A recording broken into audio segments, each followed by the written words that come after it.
Assalamualaikum warahmatullahi wabarakatuh. Perkenalkan, nama saya Putri Rahmadani, NIM 2003 01 50 10 55 kelas PJKRD. Saya akan melakukan presentasi tentang peranan olahraga dalam pengembangan disiplin dan kerjasama.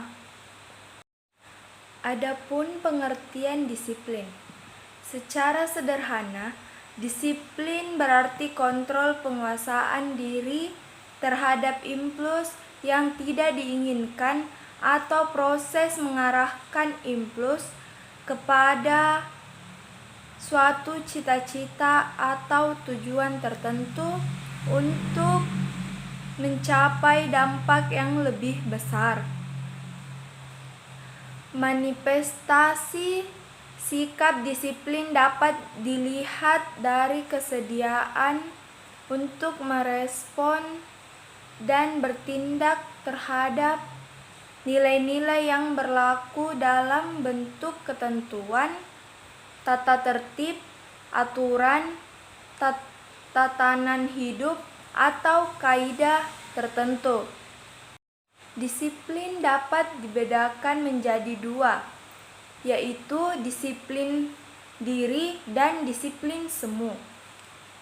Disiplin diri adalah disiplin yang ditanamkan atas dasar pemahaman dan kesadaran lebih mendalam untuk menghargai dan mematuhi segala nilai, norma, dan kaidah yang berlaku, tanpa peduli terhadap tidaknya pengawasan, sanksi, hukuman, atau penghargaan. Disiplin semu tidak akan bertahan lama dan hanya akan muncul jika diawasi. Takut pada ancaman, hukuman, atau sanksi guru atau pelatih.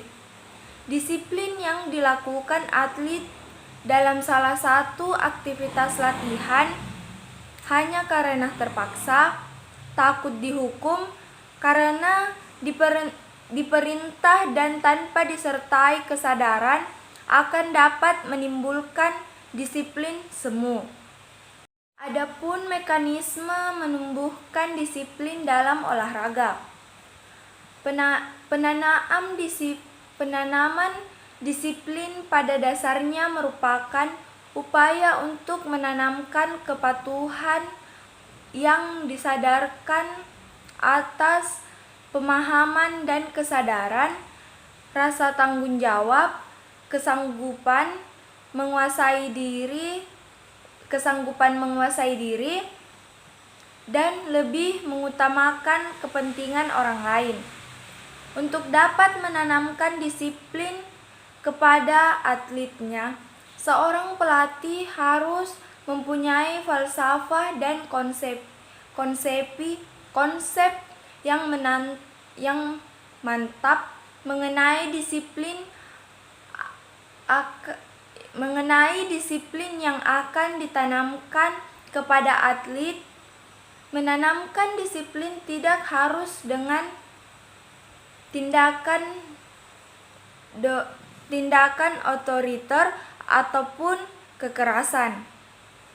Adapun pengertian dari kerjasama. Kerjasama atau cooperation adalah gejala saling mendekati untuk mengurus kepentingan bersama dan tujuan bersama. Pollack 1985. Kebalikan kerjasama adalah pertentangan. Kedua istilah ini merupakan dua sifat yang dapat dijumpai dalam seluruh proses sosial di masyarakat, di antara individu dengan individu, kelompok dengan kelompok, dan individu dengan kelompok. Persyaratan kerjasama. Yang pertama, kerjasama harus didasari oleh kepentingan yang sama. Kedua, kerjasama harus didasari oleh prinsip keadilan. Ketiga, kerjasama harus dilandasi oleh keinginan untuk mengerti dan memahami. Keempat, kerjasama akan terbentuk apabila semua orang memiliki tujuan serupa tentang hal yang ingin dicapai. Kelima, kerjasama akan lebih mudah terjadi.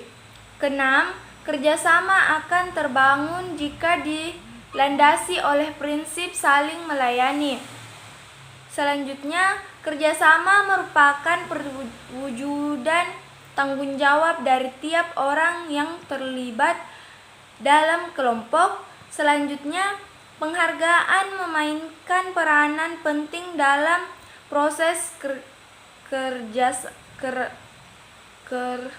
agama. Dan yang terakhir, kerjasama harus dilandasi oleh kompromi.